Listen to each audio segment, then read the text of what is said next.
오늘 오랜만에 이제 사도신경으로 다시 돌아왔습니다. 다음 주에도 또 구역 예배로 모이다 보니까 아무래도 사도신경을 또 12월 달까지 가야 되겠지만, 그럼에도 불구하고 오랜만에 사도신경을 하고 있으니 이런 사도신경을 이런 교리들을 할 때마다 여러분들이 귀를 쫑긋 세워주시고 함께 들으신다면 우리가 이게 괜한 교리가 아니거든요. 그래서 함께 여러분들에게 큰 도움이 될 거라고 생각을 합니다. 체코 프라하에 가면 전 세계에서 가장 아름다운 다리라고 불리는 다리 하나가 있습니다. 보헤미아 왕이자 신성 로마 제국의 황제였던 카를 4세가 만든 카를교입니다. 세상에서 가장 낭만적이고 아름다운 돌다리입니다. 다리 중간에 가보면 지금 여러분들도 사진 보시다시피 예수상이 있는데요. 원래는 목재로 세워졌다가 지금은 부서져서 석상으로 변화시켜서 만들어진 목재입니다. 매우 유명한 장소인 만큼 수많은 관광객이 여기서 사진을 찍습니다. 이 사진을 준비하면서 저와 제 아내도 신혼여행을 이쪽으로 갔거든요. 이때 이 다리를 건넜습니다. 그리고 가이드를 통해서 이 십자가상에 대한 이야기도 함께 들었던 기억이 납니다. 그러다 보니 하나같이 많은 사람들이 이 앞에서 사진을 많이 찍거든요. 이 십자가 앞에서. 근데 그 십자가 앞에서 사진을 찍을 때마다 하나같이 밝은 모습으로 사진을 찍습니다. 아마 세상에서 가장 멋진 다리 중에 하나이기 때문에 물론 그 기쁨에 젖어 있어서 그러겠지만 제 안에는 살짝은 불편한 마음이 있었습니다. 과연 저렇게 웃으면서 사진을 찍는 사람들은 저 십자가 석상의 의미를 알고 사진을 찍고 있는 걸까? 라는 생각이 들었던 것이죠. 예전에 여러분들도 많이 봤던 영화 중에 하나가 패션 오브 크라이스트일 것입니다.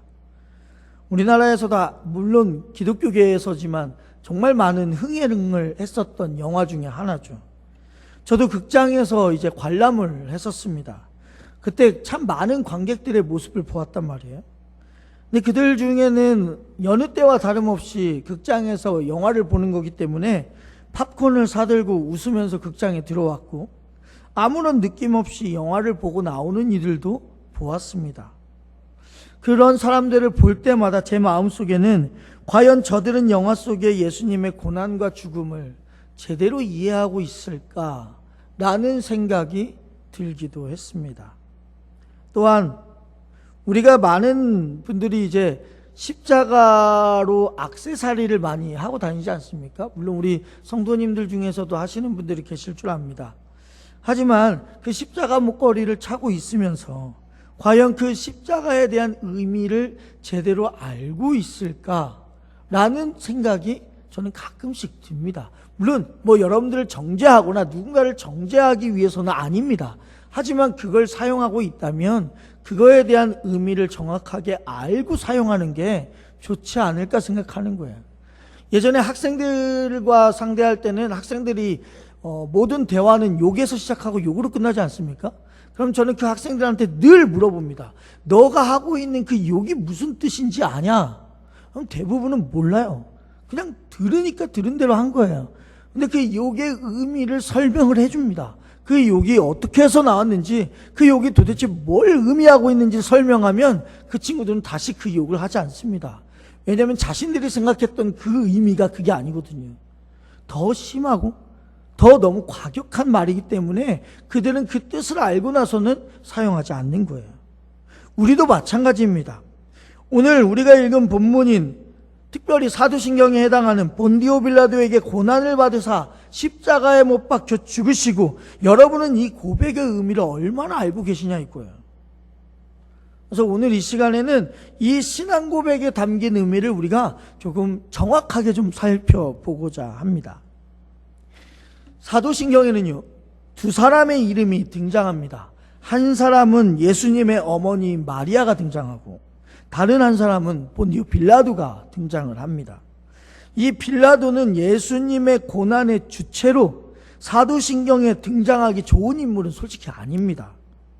그러다 보니 우리는 사도신경을 암송할 때마다 어떤 생각이 드냐면 이 빌라도 이 나쁜 놈, 그죠? 빌라도 너무하네. 너무하네. 이런 사람이 어떻게 사도신경 가운데 쓸 수가 있지? 라고 하면서 때로는 열불이 날 때도 있습니다. 그렇다면 우리 정말 한번 살펴보자고요. 과연 빌라도가 무슨 짓을 했길래 예수님의 고난을 이야기할 때 꼭 등장하냐 이거야. 과연 빌라도가 뭔 짓을 했냐? 성경을 여러분들 자세히 혹시 읽어보셨나요? 특히 우리가 오늘 읽은 요한복음 19장을 보면요, 빌라도는 예수님을 죽이려 한 사람은 아닙니다. 솔직히 말씀드리면 빌라도는 오히려 예수님을 석방하려고 노력했던 사람이에요.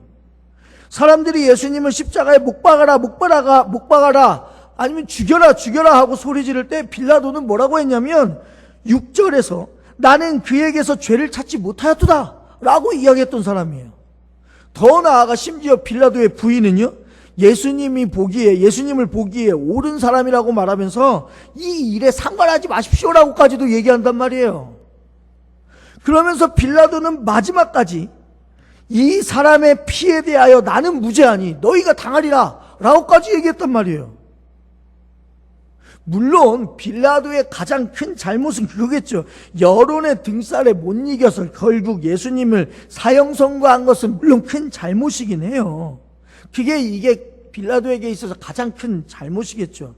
하지만 막상 성경을 제대로 읽어보면 우리가 생각한 것처럼 빌라도가 정말 나쁜 사람이다 할 정도의 인물은 아닐 것 같다라는 느낌을 받는단 말이에요. 그죠?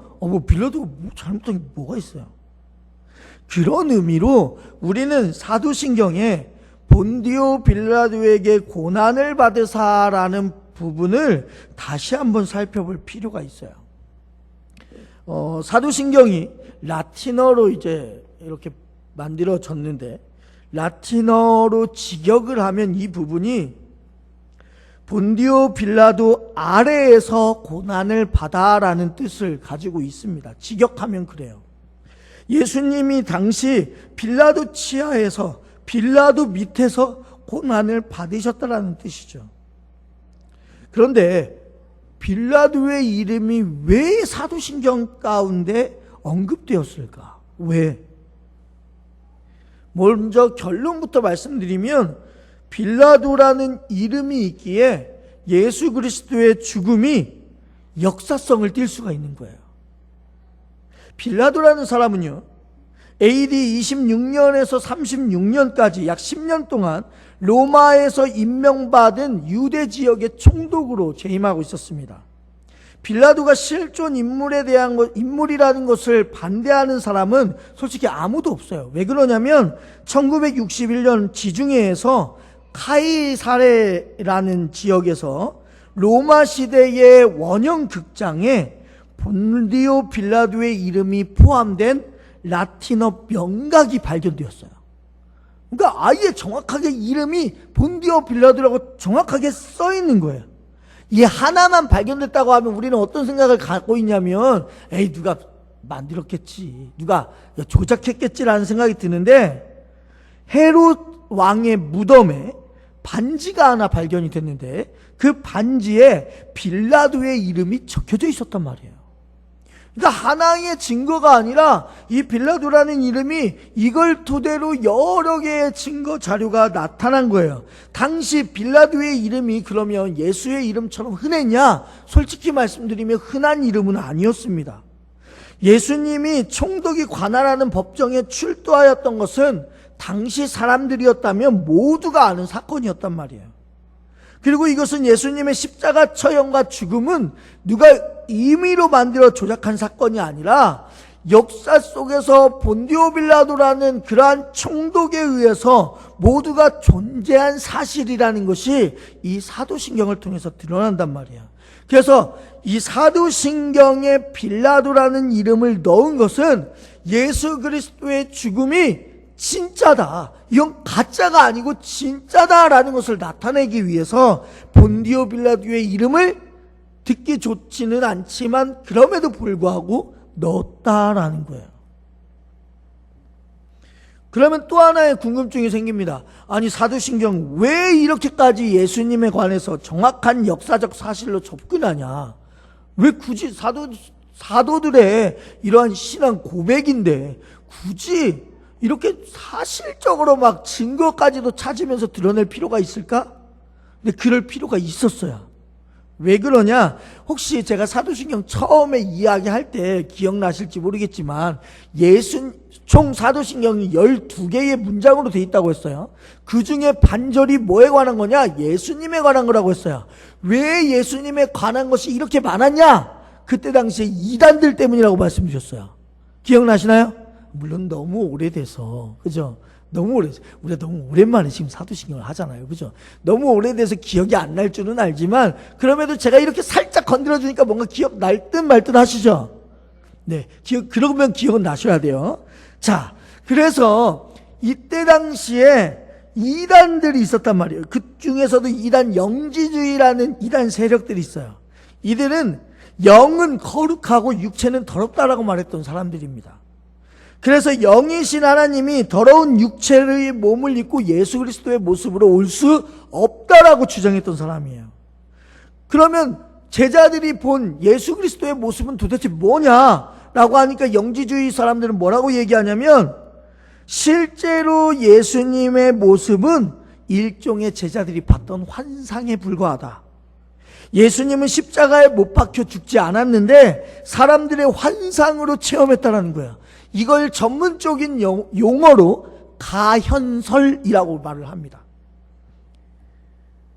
그런데 우리가 알다시피 세상의 역사도 사실이거니와 예수님의 죽음도 분명한 사실이라는 것을 우리는 알고 있단 말이에요.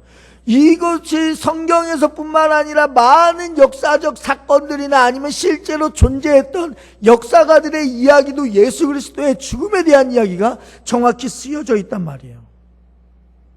즉 2000년 전에 실존했던 빌라도의 이름이 이 신앙 고백에 들어갈 정도로 결코 흔들리지 않는 정확성이 있다는 거죠. 그래서 사도신경은요, 빌라도의 이름을 통해서 역사적인 배경이 있음을 분명히 증거하고 있는 게 바로 이 사도신경이라는 거예요. 자, 그러면 예수님이 이제 본디오 빌라도에게 뭘 받으셨다고요? 고난을 받으셨어요. 근데 여기서 말하는 고난은 어떤 고난이에요? 우리는 이제 십자가의 고난이라고 얘기를 하고 있는데, 예수님의 고난을 이야기할 때 이 십자가만 생각하면 예수님의 고난의 의미를 너무 축약하는 것 같은 느낌이 들어요. 예를 들어서 예수님이 3년 동안의 공생의 사역을 하면서 솔직히 십자가 사건은 단 며칠밖에 되지 않거든요. 그러다 보니까 이 십자가 사건이 부각되지가 않는데 전체적인 예수님의 고난을 보면 예수님이 받은 고난이요, 사실 예수님 생애 전체가 고난이셨습니다. 먼저 뭐부터 생각하냐? 하나님이, 신이, 전지전능하신 분이 이 땅 가운데 내려와서 인간이 되신 것 자체가 고난이었단 말이에요. 그리고 태어날 때 어디에서 태어나요? 마구간에서 태어나잖아요. 말구유에서요. 너무나도 비천하게 태어나셨어요. 이것도 고난이에요. 또한 헤롯 왕이 죽이려고 해서 잠깐 이집트로 피난 가신 것도 고난이었고, 공생의 사역 기간 동안 종교 지도자들이 계속해서 예수님을 죽이려 한 것도 고난이었어요. 마지막에 온 인류의 죄를 대신해서 십자가를 짊어지시고 고난의 가장 최고점에 달하는 십자가 사건 자체도 고난이었단 말이에요. 즉 예수님의 생애 전체가 고난이었어요. 이걸 또 구약에서는 뭐라고 말하냐? 이사야가 예수님의 고난을 표현할 때 뭐라고 표현하냐? 고난의 종이라고 아예 제목을 붙여버렸어요. 예수님 자체가 고난의 종이라고요. 그러면 또 한번 물어볼 게 있죠. 도대체 왜 내려오시면서부터 고난인 그 삶을 왜 예수님이 그러한 고난을 받으셨나? 첫 번째, 그 고난 받으신 이유는요, 읽겠습니다. 우리를 사랑하시기 때문에. 아멘이신가요? 네. 예수님의 고난 제1번이 바로 예수님이 우리를 사랑하시기 때문이라는 거예요. 로마서 5장 8절 보시죠. 읽겠습니다. 우리가 아직 죄인 되었을 때에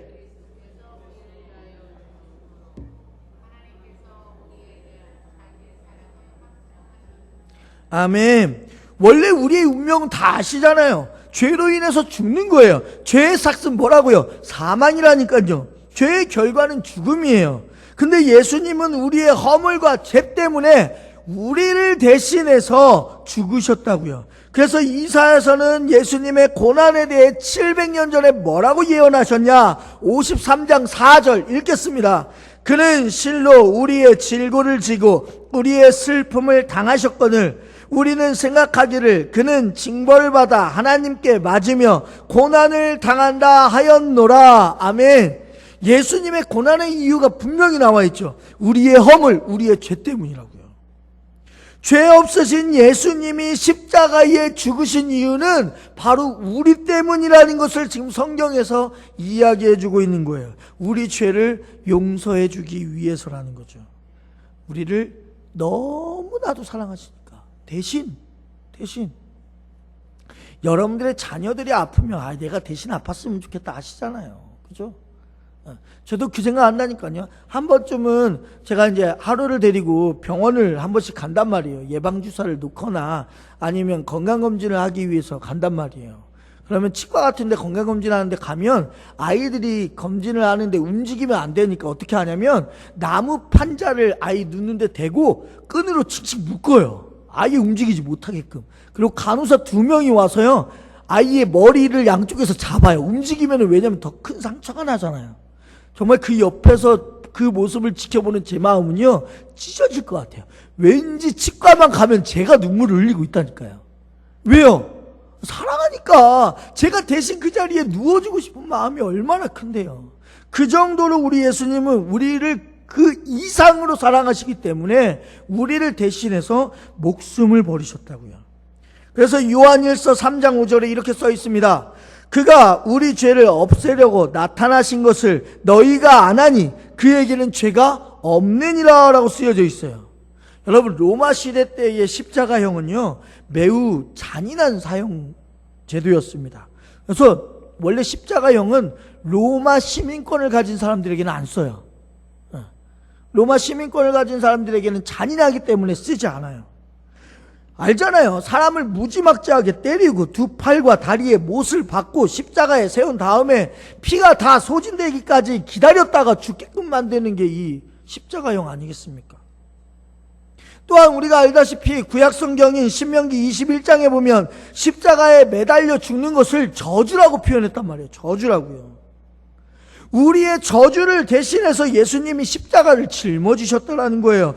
예수님이 우리를 너무나도 사랑하셔서 우리의 모든 죄를 사해 주시기 위해서 그 저주를 대신했고 십자가에서 우리 대신 고난받으시고 죽기까지 하셨다는 거예요.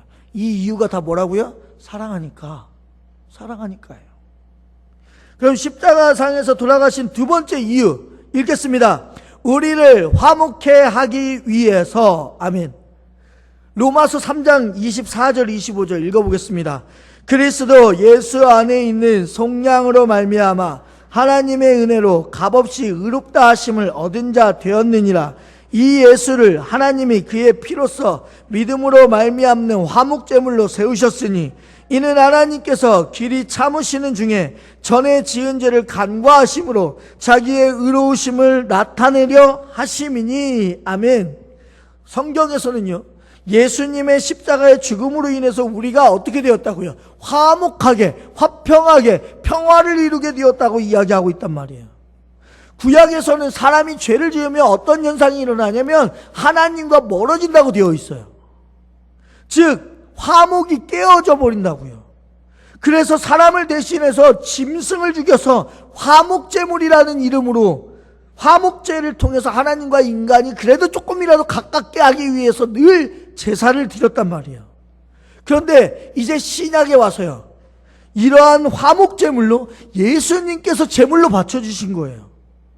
그래서 요한일서 2장 2절에 이렇게 써 있습니다. 읽겠습니다. 이는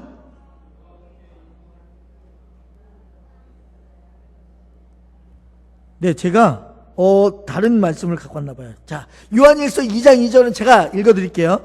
그는 우리 죄를 위한 화목제물이니 우리만 위할 뿐 아니요 온 세상의 죄를 위하심이라 라고 써있단 말이에요. 즉 구약에서 양이 우리와 하나님 사이에 화목제물로 바쳐졌듯이 예수님이 오셔서 어린 양으로 우리와 하나님 사이를 이어주기 위해서 화목제물로 바치셨다는 거예요. 그리고 나서 우리의 죄의 문제가 해결되었고 우리는 다시 하나님과 우리가 화평, 화목, 평화를 이루었다는 거예요. 그래서 예수님은 우리의 죄를 없애주시고 화목을 이루기 위해 십자가에서 대신 죽으셨어요.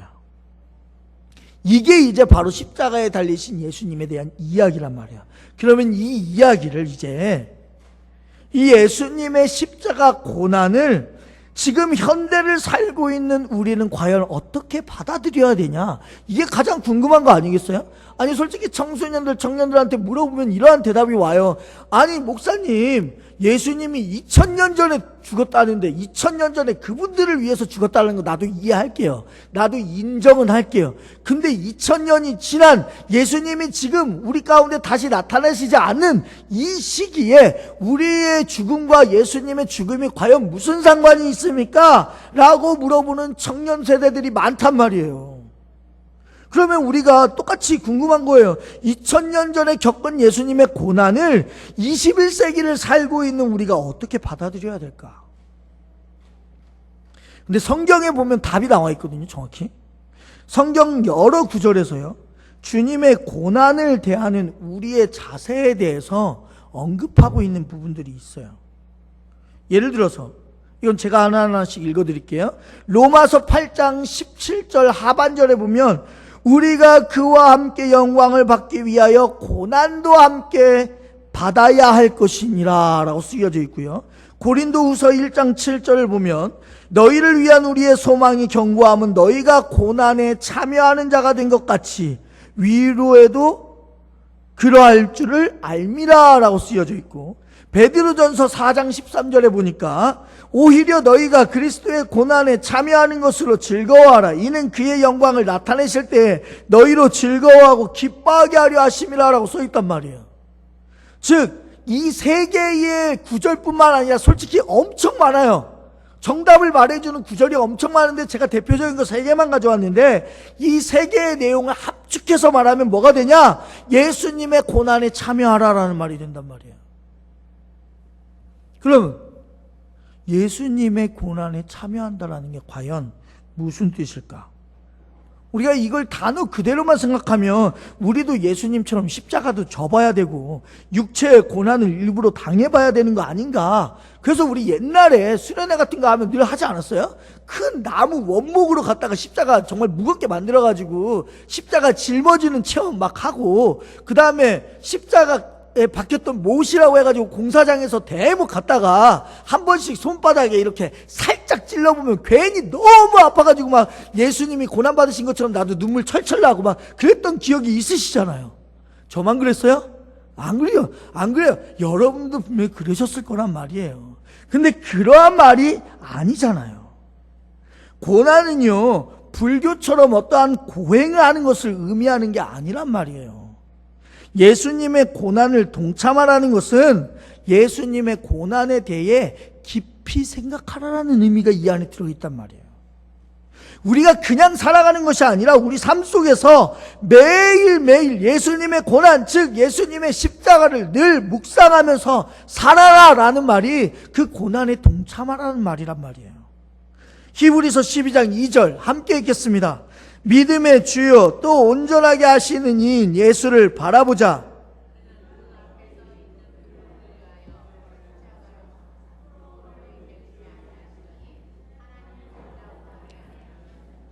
아멘. 자, 왜 예수님의 고난을 묵상하냐?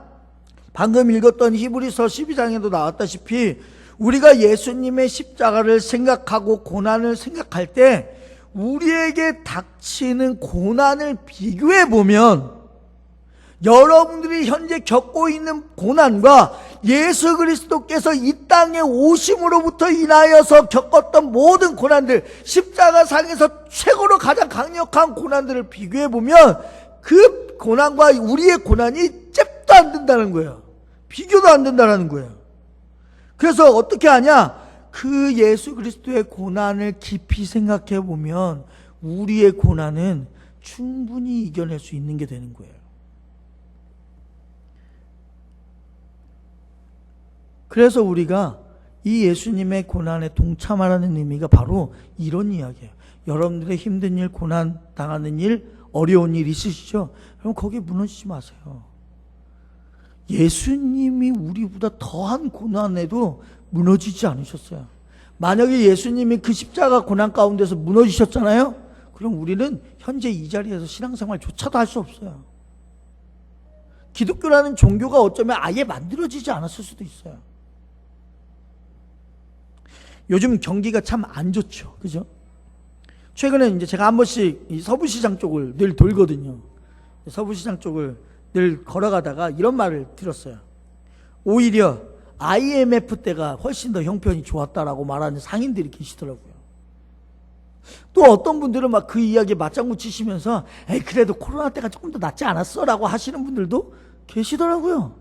그만큼 지금 IMF도 끝났고 코로나도 끝났는데도 불구하고 그만큼 경제가 어렵다라는 이야기겠죠. 우리나라의 어떠한 이익이, 어떠한 불이익이, 예를 들어서 세계 경제라든지 정치의 변화로서 어떠한 이익과 불이익이 찾아올지 우리 아무도 예상하지 못합니다. 지금도 어려운데 앞으로 더 어렵다면 그건 상상하기도 싫을 정도겠죠. 근데 계속해서 고난이 우리에게 찾아온다면요, 우리에게 희망을 가질 근거가 전혀 없다면요, 사람은요 버틸 힘이 사라져버리고 끝내는 포기하게 돼버리는 거예요. 2년 전 이맘때에 제가 익산에 있을 때 접한 하나의 소식이 있었습니다.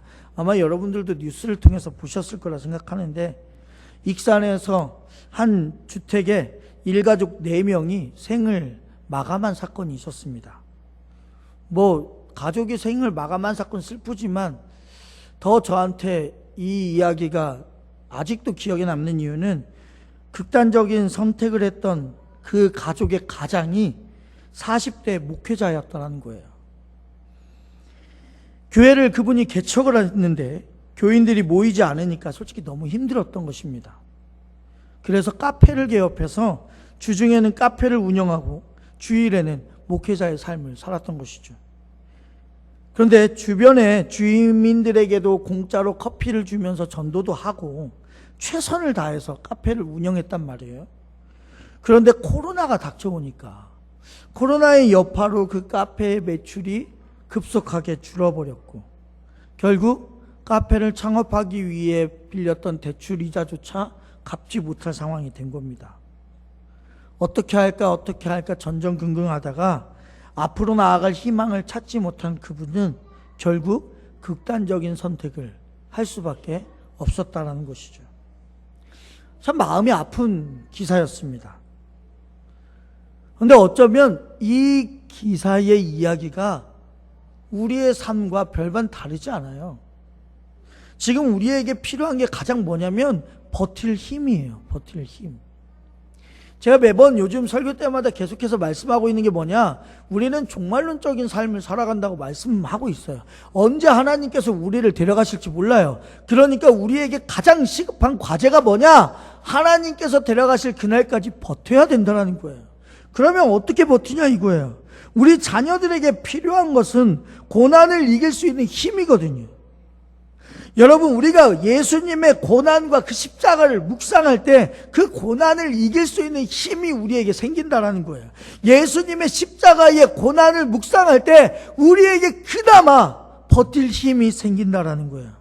예수님이 십자가 위에서 나를 위해서 저렇게까지 고생하셨는데 내가 당하는 이 고난은 아무것도 아닌 거구나 라는 것을 느끼게 된단 말이죠.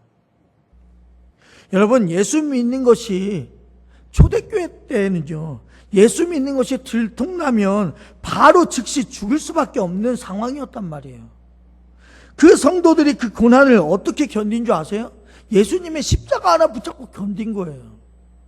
매일매일 주님의 십자가를 묵상했던 이들에게는 죽음도 이길 수 있었던 힘이 그들에게 있었고, 그 죽음을 감당할 수 있었던 버틸 힘까지도 그들에게 있었단 말이에요. 그러니 여러분들에게 간곡히 부탁드리는 것은, 여러분 하루에 10분만이라도 좋으니까 예수님의 십자가를 좀 묵상해 주십시오.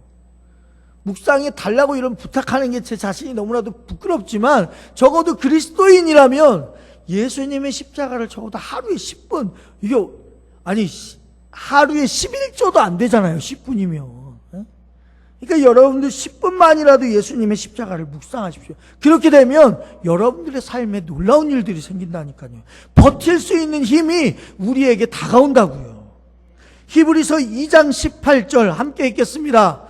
그가 시험을 받아 고난을 당하셨은즉. 아멘. 히브리서 기자가 지금 분명하게 말하고 있어요. 주님이 시험을 받으신 분이니까 시험을 당하고 있는 우리를 어떻게 하신다고요? 친히 도와주신다고 말씀하시고 계신단 말이에요. 우리의 시선이 십자가 위에 달리신 예수님께 고정되었을 때, 주님만을 바라볼 때 우리에게 새로운 버틸 수 있는 힘이 생긴다고요. 힘이. 그렇기에 우리는 그래서 십자가를 바라보는 거예요. 그래서 교회마다 십자가가 걸려 있는 거예요. 괜히 째로 걸려 있겠습니까? 사랑하는 우리 광림교회 성도님들, 예수님의 고난을 여러분들이 묵상하셨으면 좋겠습니다. 예수님의 고난을 제대로 여러분들이 하루하루의 삶을 통해서 묵상하잖아요. 그러면 우리에게 그 고난에 버틸 힘이 다가온다고요. 그런 면에서 사도신경을 여러분들 날마다 한 번씩 읽으셨으면 좋겠어요. 외우셨으면 좋겠어요. 그러면 늘 이 부분이 생각났을 거 아니에요. 본디오 빌라도에게 고난을 받으사 십자가에 못 박혀 죽으시고, 할 때마다 계속해서 우리가 나를 위해, 나를 사랑하시기 때문에 나와 하나님 사이에 화평함을 가져오시고자 십자가에 달리신 예수 그리스도를 생각하시라고요. 이게 바로 지금 우리에게 예수님의 십자가 고난이 필요한 이유인 것입니다. 여러분들의 삶 버겁게 느껴지십니까? 혹시 앞길이 막막하신가요? 그러면 예수님의 십자가를 더욱더 간절하게 생각해 보십시오. 예수님의 고난을 묵상하십시오. 반드시 여러분들에게 버틸 힘과 그 고난을 이길 수 있는 힘을 여러분들에게 예수 그리스도께서 주실 것입니다. 그 믿음 가지고 나아가시는 우리 성도님들이 되시기를 주님의 이름으로 축원합니다. 기도하겠습니다. 사랑의 주님, 본디오 빌라도에게 고난을 받으사 십자가에 못 박혀 죽으시고, 어쩌면 사도신경을 우리가 늘 외우면서 이 부분이 가장 빨리 아무런 느낌 없이 외움으로 그냥 지나가지 않았나 생각해 봅니다. 정말 우리 시대의 삶에 있어서도 가장 중요한 부분인데도 불구하고 너무 느낌 없이 그냥 외우고 지나갔습니다. 이러한 우리를 용서하여 주시고, 이제 사도신경을 읊으며 외우며 이 부분을 읽을 때마다 우리 마음에 정말 예수 그리스도의 고난을 늘 동참하고 있는지, 깊이 생각하고 있는지를 돌아보게 하시고, 우리의 힘든 일과 어려움들을 모두 하나님께서 십자가상에서 함께 달려 죽으신 줄을 깨닫고 나아갈 수 있는 우리 모든 성도들이 될 수 있도록 인도하여 주셔서, 예수님의 고난을 통해 누구보다도 우리의 힘듦과 어려움을 버티고 이겨나갈 수 있도록 주께서 인도하여 주시옵소서. 예수님의 이름으로 기도드립니다. 아멘.